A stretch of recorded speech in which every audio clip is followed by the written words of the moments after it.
정치인들이 간혹 그 밀실에서 나눈 대화가 공개되면서 파란을 익히는 경우들이 간혹 있습니다. 한국의 영화의 소재로도 사용되었던 국민들을 일컫는 개돼지라는 표현은 그 정치인들의 마음속에 있는 그 더러운 마음을 노출시켰기 때문에 어떤 신문 기자가 판도라의 상자가 열렸다 이렇게 표현을 했습니다. 또한 어떤 사람의 내면을 확인할 길이 없다가 그 사람이 정말 안 좋은 생각을 갖고 살아가고 있다라는 것이 드러났을 때 인면수심이라는 표현을 씁니다. 얼굴은 사람인데 마음은 짐승 같다. 이때도 기사로 작성할 때 판도라의 상자가 열렸다 이런 표현을 씁니다. 열지 말아야 될 것이 열렸다는 겁니다. 이 판도라의 상자는 영어로 Pandora's Box라고 합니다만은 이게 그리스 신화에서 나온 표현입니다. 상자라기보다는 바틀 혹은 항아리라고 하는 것이 더 정확한 표현입니다.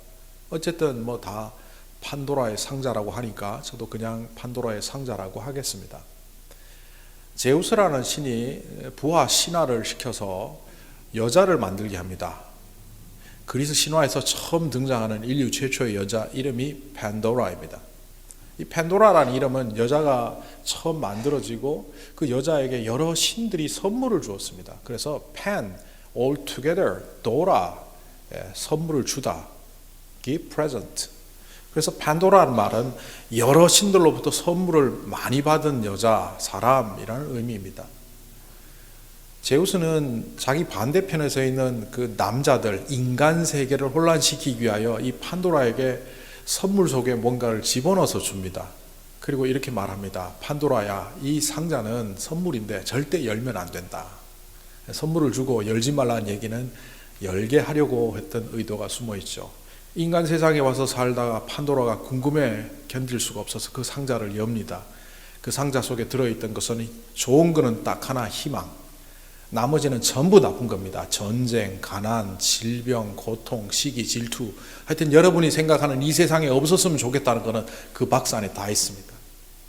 그래서 세상이 무질서해지고 혼란 가운데 빠지고 사람이 사람을 죽이고 살리는 그런 세상이 되었다. 그래서 판도라의 상자, 열지 말아야 될 상자, 그것이 드러나면 추악한 현실이 드러나는 모습, 이렇게 표현하는 문학적 표현 양식이 됐습니다. 표현 방법이 됐습니다.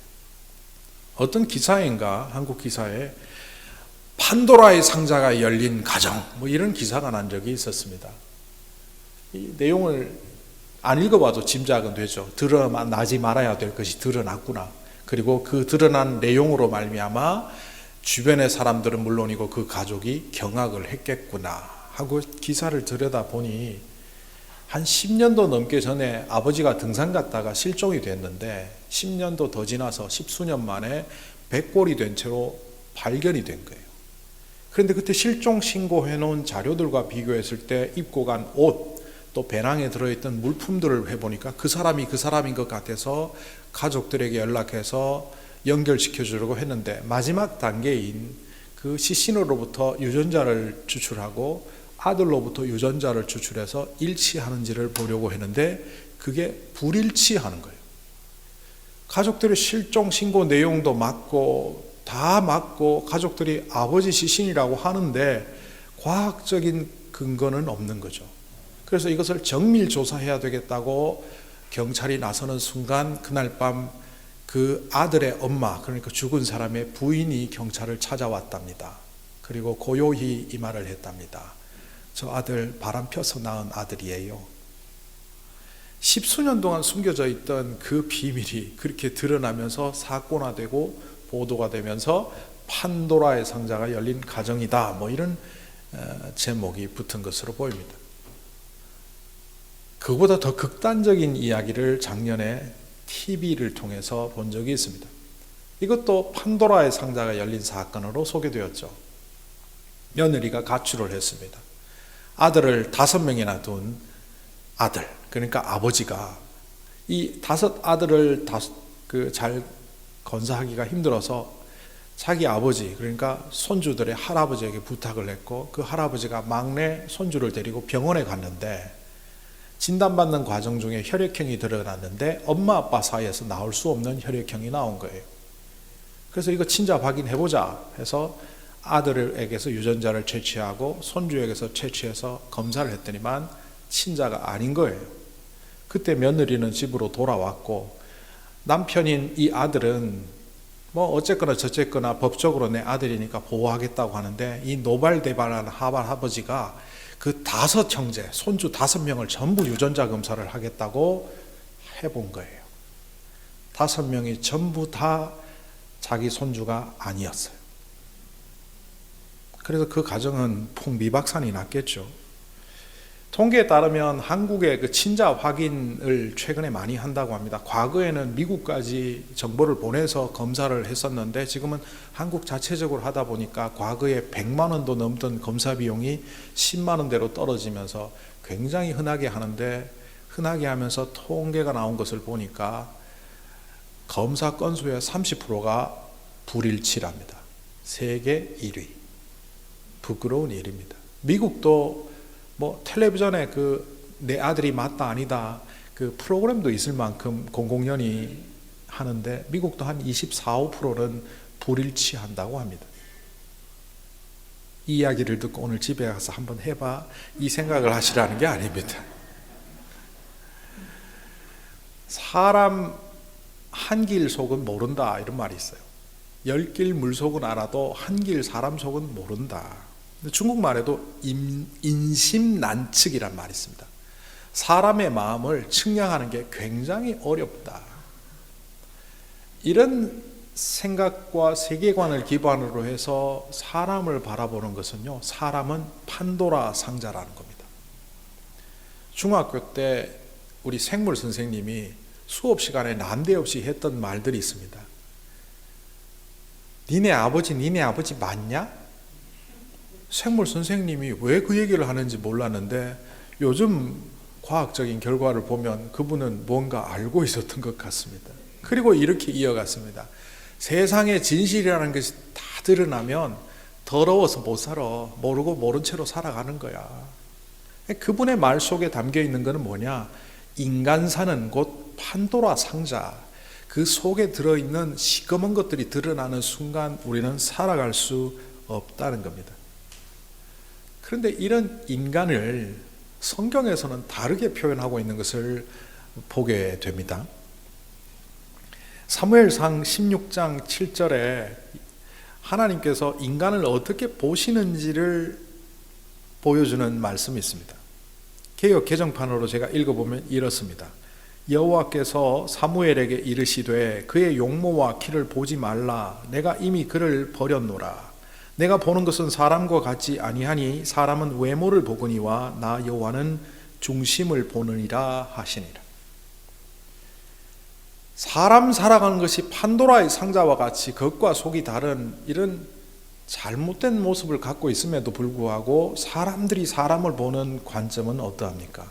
외모 지상주의, 눈으로 보이는 학벌이 어떤지, 갖고 있는 재산이 얼마인지 겉으로 드러나는 모습을 갖고 판단하고 있는데 하나님은 그렇게 하시지 않겠다는 겁니다. 그러면서 그렇게 안 하는 그 중심에 대하여 그 중심을 우리에게 알려주십니다. 중심이 뭘까요? 흔히 마음이라고 생각하죠. 이 레바브라는 히브리어는 정확하게 마음이라고 번역하기도 어렵습니다. 우리가 내면이라고 표현할 수는 있는데 그 사람이 갖고 있는 속에 있는 것들 이렇게 표현할 수 있습니다. 그래서 이 레바브라는 단어를 히브리인들은 어떻게 쓰나 과거의 히브리어 문서에서 연구해 놓은 자료들을 제가 찾아보니까 이 레바브는 패션, 열정이라고 번역하는 것이 가장 적당하다. 다른 말로 그 사람이 갖고 있는 가치관, 그 사람의 삶의 목표, 지향점, 돈이 이 세상의 전부라고 생각하고 살아가는 사람은 그 중심이 돈으로 가득 찼다는 거고, 이 땅에서 잘 먹고 잘 사는 것이 인생의 최고라고 느끼며 그것이 행복이라고 여기는 사람들은 그 중심에 세상적 먹고 사는 것만이 가득 차 있다는 거죠. 하나님을 믿고 교회에 나와 있지만 그 중심에는 여전히 돈으로 가득 차 있고 중심에는 자기만 잘 먹고 잘 살면 된다는 그 이기적이고 탐욕적인 마음이 그 중심에 가득 차 있다면 주님은 그걸 보신다는 거죠. 자, 그런데 이 그리스도인들이 어떠해야 되는지 고린도후서 2장 15절과 고린도후서 3장 3절은 우리에게 이렇게 알려주고 있습니다.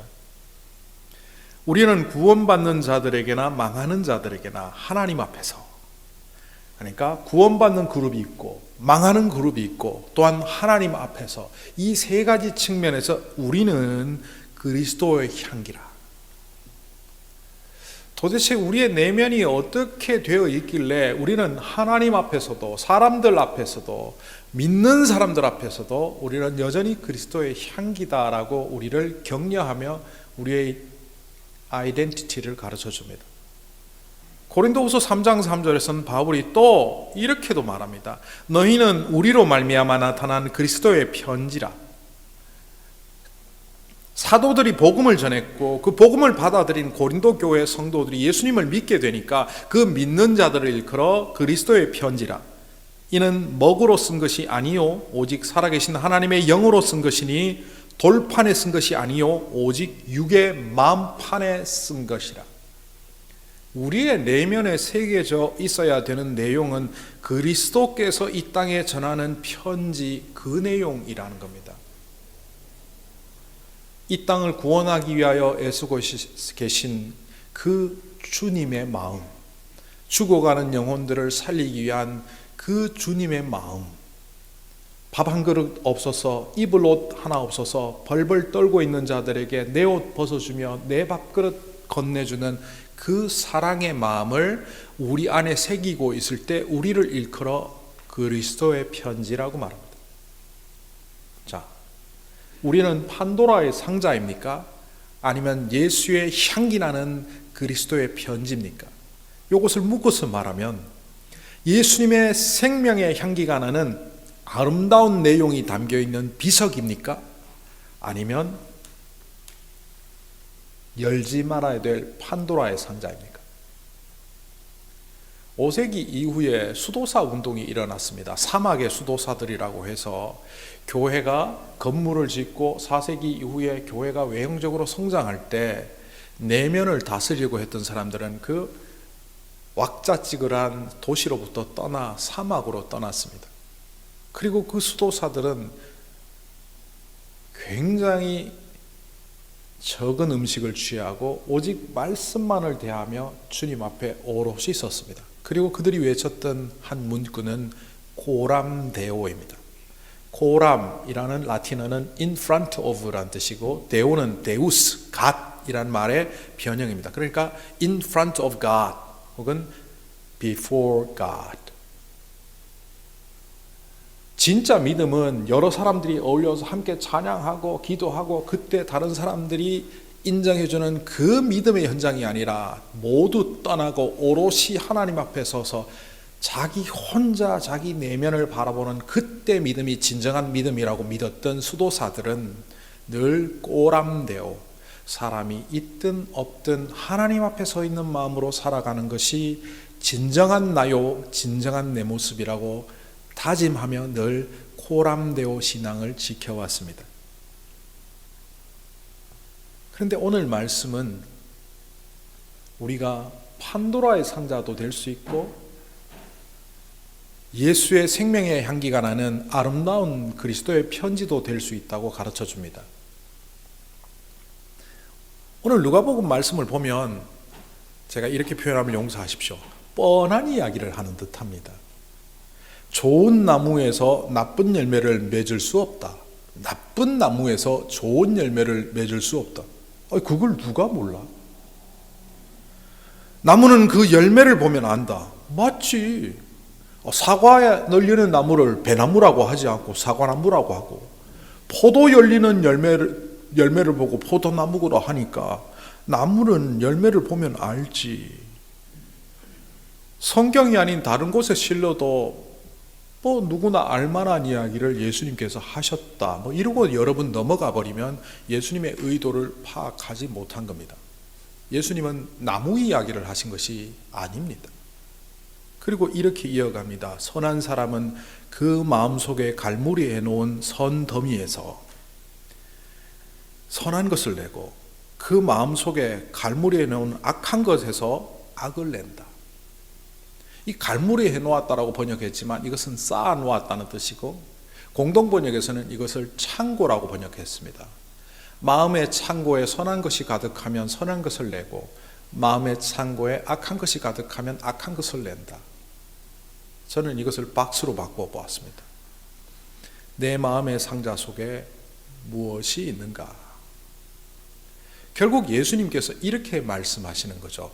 우리라는 상자는 상자로서 결정되는 것이 아니라 그 상자 속에 들어있는 것으로 결정된다.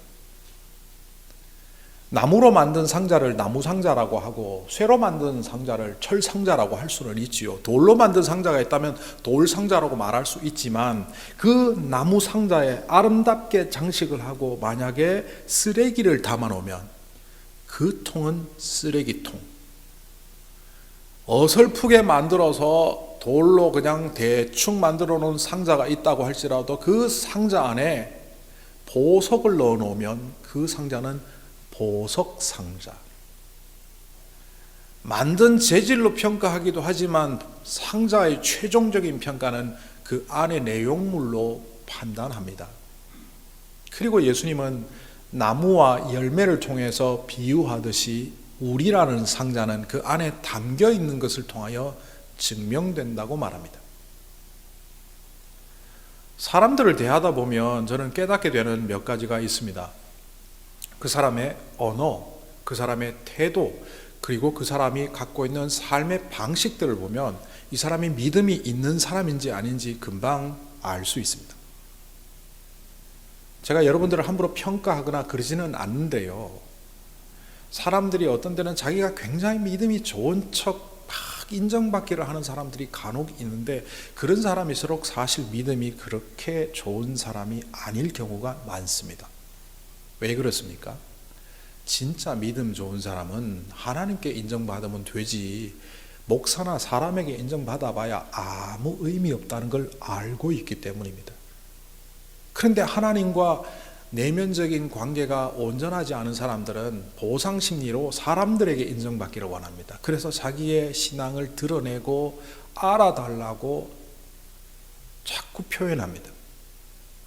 그래서 저는 항상 그렇지는 않지만 대부분의 경우가 그렇게 자꾸 알아달라고 하는 사람은 내면이 허한 사람이라고 보여진다는 겁니다. 간혹 많은 사람들이 믿음은 안 보인다라고 말하지만 믿음 보입니다. 하루 보면 모릅니다. 일주일 봐 모를 수 있어요. 그런데 한 달을 보고 6개월을 보고 1년을 보고 함께 지내보면 그 사람의 바닥이 어딘지, 그리고 그 안에 무엇이 들어있는지, 그 사람의 믿음은 무엇인지 알 수 있습니다. 이것을 방증하는 예가 선지자입니다. 우리가 흔히 참 선지자, 거짓 선지자 이런 표현을 씁니다. 신약 성경에 거짓 선지자라는 표현이 굉장히 많이 나옵니다. 마지막 때에 너희들을 유혹하고 하나님의 말씀이나 예수 그리스도의 복음이 아닌 다른 것을 전하는 거짓 예언자들을, 거짓 선지자들을 조심하라라고 말합니다. 요즘식으로 말하면 거짓 목회자들을 조심하라, 뭐 이런 말이겠죠. 그런데 구약 성경에는요, 예언자란 말이 신약에 봐야 월등히 많이 나옴에도 불구하고 거짓 선지자라는 표현이 단 한 번도 안 나옵니다. 열심히 찾는 분들은 또 찾아서 오겠죠. 목사님 한 번 나오던데요. 딱 한 번 나옵니다. 이게 스가랴서에 보면 한 번 딱 나오는데 그것이 우리말로 번역하는 과정에서 거짓 선지자로 번역되었을 뿐, 히브리어 원문으로 보면 그 선지자들이 거짓을 말한다라고 나옵니다. 구약에 나오는 선지자들은 이게 거짓 선지자라고 규명은 하지 않는데 그 선지자들이 거짓을 말하도다, 하나님의 뜻을 전하지 않고 사람이 기뻐하는 말을 하고 있도다, 뭐 이런 말을 하고 있습니다. 예레미야 시대 때 한 선지자를 예를 들어 보십시다. 예레미야와 함께 라이벌 관계를 갖고 있던 선지자의 이름은 하나냐입니다. 이름 좋습니다. 하나냐. 한나라는 게 은혜, 은총이라는 뜻이고, 야는 야후, 여호와라는 뜻이니까 여호와의 은총이라는 이름을 갖고 있는 한나냐 예언자가 이렇게 말했습니다. 이렇게 말한 걸 알기 전에 예레미야 이야기부터 먼저 하면, 예레미야는 이스라엘이 남유다가 망한다고 했습니다. 바벨론의 포로로 잡혀간다고 했습니다. 그런데 하나냐는 이렇게 말합니다. 하나님이 보호하시는 우리나라 절대 망하지 않습니다. 바벨론이 망하면 망하지 우리는 망하지 않습니다. 할렐루야, 아멘. 모두 하나냐가 진짜인 줄 알았는데 결국 역사 속에서 하나냐는 가짜, 거짓 선지자였고 예레미야가 진짜라는 사실을 우리는 알고 있습니다. 그래서 하나냐를 일컬어 구약 성경에서 이렇게 기록합니다. 하나냐가 하나님이 원하시지 않는 거짓 예언을 하였다. 여기서 예언은 미래를 내다보는 점을 말하는 게 아니라 하나님이 그 백성들이 회개하도록 경고하며 꾸짖는 말씀을 전하지 않고 위로와 사랑의 메시지만 전해서 은혜 중독자로 만들어버렸다. 요즘 말로 그렇게 바꿀 수 있습니다. 그러니까 예수님의 오늘 누가복음 말씀과 연결해보면 우리는 거짓 선지자도 될 수 있고 참 선지자도 될 수 있습니다. 판도라도 될 수 있고 예수님의 보석 상자도 될 수 있습니다. 그럼 어떻게 해야 됩니까? 어떤 대형교회 목사님이 아주 훌륭한 작가를 고용해서 설교를 대필한다는 소문이 돌았습니다. 설교가 훌륭했지만 만약 그게 사실이라면 판도라 상자입니다. 대형교회 목사님이 사람들로부터 인정받고 사람들로부터 존경받았지만 그분이 설교를 끝나고 1부, 2부, 3부, 4부 이렇게 예배 중간에 식사를 하는데 전문적으로 훈련된 뛰어난 주방장을 고용해서 자기만을 위해서 조리를 하기 위해서 식대만, 재료비만 수십만 원의 돈을 쓰고 있다면 과연 그게 주님의 보석 상자일까요? 아니면 판도라의 상자일까요? 자신이 개척해서 수만 명이 모이는 교회를 세웠고 이 교회를 감당할 사람이 없어서 아들에게 물려준다라고 말을 했지만 사실은 그 안에 1200억, 혹자는 850억, 혹자는 1200억의 비자금을 관리하기 위해서는 아들에게 물려줄 수밖에 없는 비밀이 있었다라는 그것이 만약 사실이라면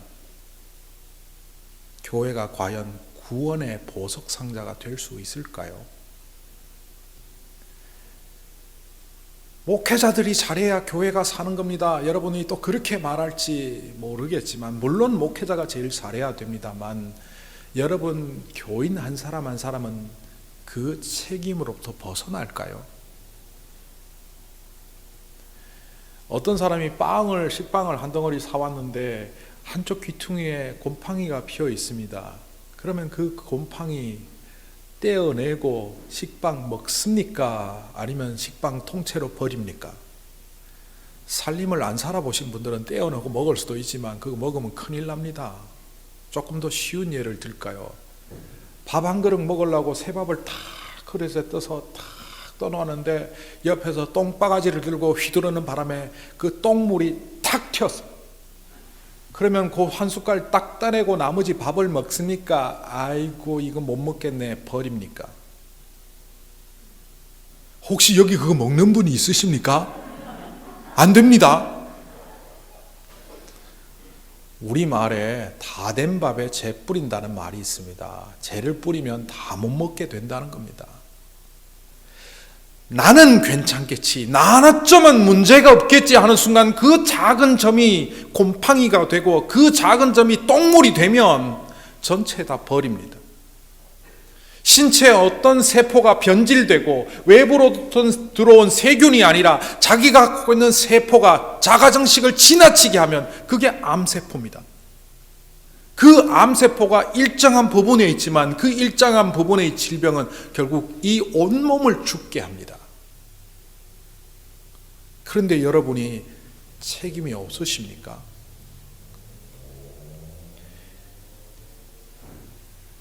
주 100년경 시리아에서 쓰여진 디다케라는 문서가 있습니다. 제가 가끔 이 디다케를 보면 참 그때 사도들과 속사도들이 얼마나 열심히 사역을 했는지를 볼 수 있습니다. 디다케의 다른 이름은 12사도의 가르침이라는 내용입니다. 거기 11장에 이런 내용이 나옵니다. 사도는 어느 곳에 머무르면 하루만 머물러야 된다. 그러나 필요하다면 이틀을 머물러도 된다. 이게 무슨 말이냐면 사도들은 그 무전여행을 했기 때문에 말씀을 전하고 그곳에서 식사도 대접받고 숙식을 제공받았습니다. 그렇지만 사흘이나 머물면 그는 거짓 예언자이다. 사도가 떠날 때는 다음 머물 곳을 찾을 때까지 필요한 빵 밖에는 더 가지지 말아야 한다. 만일 그가 돈을 요구한다면 그는 거짓 예언자이다. 영어로 말한다고 모두 다 예언자인 것이 아니라 오직 주님의 생활 태도를 지녀야만 예언자이다. 거짓 예언자와 참 예언자는 그 생활 태도로서 밝혀진다.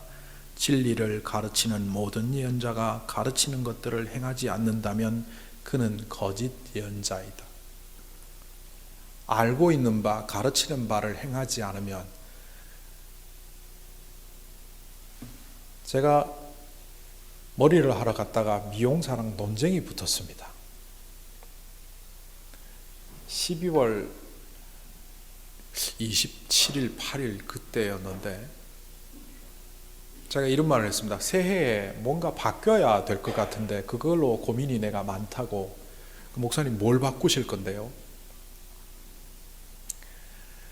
새해에는 내가 다른 곳에 가서 설교할 기회가 많은 것 같은데 지금까지 우리 교회보다 큰 교회에 가서는 받고 우리 교회보다 작은 교회에 가서는 사례비를 받지 않고 받았더라도 그것을 갖고 주변에 좀 작은 교회 목사님들하고 식사하고 책 사줄 때 사용을 했는데 2023년에는 아예 안 받으려고. 미용사분 그분한테 허락도 안 받고 제가 얘기를 하네요. 왜 그러세요? 그거 받아야죠. 받아서 좋은 곳에 써야죠. 근데 그것보다 안 받는 게 더 나을 것 같아서 받으셔야 된다. 순간 헷갈렸습니다. 그러나 2023년 안 받기로 작정했습니다. 여기 보면 말씀을 전하고 돈을 요구하면 거짓 예언자이다. 누가 혹시 이걸 과대 해석해서 그럼 목사님 교회에서 사례비도 받지 말아야죠. 또 이렇게 나오시면 안 되겠죠. 제가 사역을 할 수 있고 외부에서나 교회에서 이 말씀을 붙잡고 주님의 말씀을 전할 수 있도록 해주는 모든 스폰서는 주님께서 하시지만 여러분을 통하여 제가 받고 있습니다. 그러나 밖에 나가서 집회를 인도하고 설교를 하고 적게는 몇백 불에서 많게는 1000불이 넘어가는 돈을 받을 때 저는 늘 부담이 됐습니다. 이게 맞나? 제가 과거에 안 받았다가 어느 큰 교회 가서 안 받는다고 했더니만 장로님하고 싸움이 날 뻔했습니다. 왜 안 받냐고. 목사님이 이렇게 안 받아놓으면 다음에 오시는 분들은 어떻게 되냐고. 그래서 그때부터 받아서 큰 교회에서 주는 거는 받고 작은 교회는 안 받고 그렇게 해왔지만 제가 이 디다케를 보면서 사도가 떠날 때는 머무를 곳을 찾을 때까지 필요한 빵밖에 가지지 않아야 되고 만일 그가 돈을 요구하면 그것은 거짓 예언자다. 그리고 이것을 가르치는 대로 행하지 않으면 또 거짓 예언자다. 제가 모든 것을 다 행할 수는 없지만 그래도 마음에 찔리는 것은 행하여야 하지 않겠는가. 여러분 마음속에 뭐가 있습니까? 여러분은 하나님의 말씀을 대할 때 찔림이 있습니까? 없습니까? 만약 찔림이 있다면 어떻게 반응하십니까? 오늘 주님께서 좋은 나무는 좋은 열매를 맺고 나쁜 나무는 나쁜 열매를 맺는다고 했는데 사실 이 열매를 맺는 과정이 간단하지 않습니다. 인고의 시간을 보내야 되고 바람을 풍파를 겪어야 합니다. 떨어지는 열매들도 있겠지만 견디고 견뎌 결국 열매를 맺을 때 그 열매를 통하여 나의 정체성이 결정됩니다. 정말 여러분은 조금 기분이 나쁘다고 화내고 조금 마음 상한다고 결별하고 그렇게 하지 않고 사랑과 인내와 화평과 절제와 온유와 겸손 이런 삶의 열매들을 맺으며 내가 어떤 나무인지를 살피며 살아가고 계십니까? 저는 이런 생각을 해본 적이 있습니다. 요한복음 15장에 보면 나는 포도나무요 너희는 가지니 내 안에 있으면 많은 열매를 맺는다. 요한복음 15장에서 예수님께서 하시는 말씀은 가지된 우리들이 나무에 붙어 있어야만 풍성함을 누릴 수 있다. 그 얘기를 1차적으로 하지만 그것을 뒤집어 보니까 이런 뜻도 되더라고요. 포도나무 망하게 하려면 내가 나쁜 열매를 맺으면 된다. 포도나무 가지에 이상한 게 자꾸 열려요. 나무는 멀쩡한데 농부가 어떻게 하겠어요? 이거 못 쓰겠네. 베어버립니다. 오늘날 교회가 판도라의 상자가 되어서 오늘날 성도들이 판도라의 상자가 되어서 살아가다 보니 사람들은 겉으로는 교회지만 속으로는 우리와 다를 바가 뭐가 있어? 오히려 못하잖아. 그런 판도라 상자가 주렁주렁 열매 있는 주님의 몸된 교회인 이 교회는 주님은 욕을 먹게 되어 있습니다. 어떤 분들이 이렇게 교회를 비난하며 교회를 떠나는 것을 들은 적이 있습니다. 교회 갔더니만요 우리보다 못해요. 예수 믿는 사람 좋은 사람들만 있는 줄 아는데 속 나빠요. 내 돈 떼먹고 도망간 사람도 교회에 있고요. 남한테 해꾸지한 사람도 교회에 있어요. 그때 제가 당당해요. 그런 사람 없습니다. 잘못 보셨습니다. 우리 교회 얼마나 좋은 분들이 많은데요. 이렇게 말할 수 있으면 좋은데 제가 말하는 건 딱 우리 교회만을 말하는 게 아닙니다. 교회는 실제로 나쁜 분들도 있습니다. 괴팍한 사람들도 있고 못살게 구는 사람들도 있습니다. 그러나 그분들에게 저는 이렇게 말합니다. 병원에 가면요 다 병자만 득식을 그립니다. 그래서 이 병원 아픈 사람들만 있어. 그런데 가만히 들여다보면 들어올 때는 의식 없이 중환자실로 들어왔던 환자가 치료를 받아보면 회복이 되면 일반 병실로 옮겨지고 걷지도 못하던 사람이 지팡이 들고 걷다가 어느새 물리치료실 가서 천천히 걸을 수 있게 되고 어느 날이 되면 제대로 걸어서 퇴원을 합니다. 단면으로 보면 아픈 사람만 득식을 그리지만 그 아픈 사람이 과거에는 들어누워 있던 사람이었고 과거에는 걷지도 못하던 사람이 지금은 붙잡고 걷는 사람이 되었으니 동선으로 보면 성장하고 치유되고 있는 곳입니다. 교회는 병원입니다. 그러나 치유되고 있는 중입니다. 여러분은 어떠십니까? 여기가 조사원이 2022년 그대로, 2023년 그대로, 2024년 그대로 늘 똑같은 모습으로 들어올 때 모습으로 그대로 있습니까? 아니면 누워있던 사람이 앉고 앉아있던 사람이 걷고 걷고 있던 사람이 퇴원합니까? 주님께서 우리에게 그 마음속에 있는 것이 가득 참으로 그것이 드러나게 될 때 어떤 사람은 선함으로 어떤 사람은 악함으로 드러난다고 했습니다. 그리고 후반부에 이렇게 말합니다. 내 말을 듣고 행하는 자는 바로 선을 내는 자를 상징하는 것이고 말을 듣고 행하지 않는 무너지는 집과 같은 사람은 악을 내는 사람들이다. 신약 성경에 이런 말이 있죠. 마귀도 사탄도 광명의 천사로 분장한다고요. 겉만 번지르한 그리스도인으로 작년과 다를 바 없이 변화 하나 없이 성장 하나 없이 그대로 머물러 있는 2023년을 또 살아가기를 원하십니까? 그러면서 더러운 것 쏟아내시겠습니까? 비록 내가 더럽고 추하나 그리스도의 능력이 나와 함께하므로 내 안에 그리스도의 생명이 있으므로 회복이 되고 치유가 되고 나아져서 비록 사람들 눈에 부족한 마른 막대기와 같지만 하나님의 손에 붙잡혀 홍해를 가르는 능력의 지팡이가 되시겠습니까?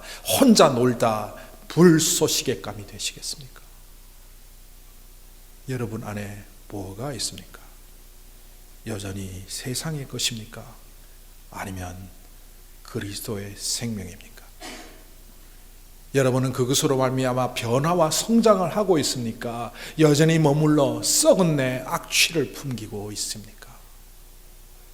주님은 오늘 이 말씀을 통하여 바로 여러분에게 질문하고 계십니다. 기도하겠습니다.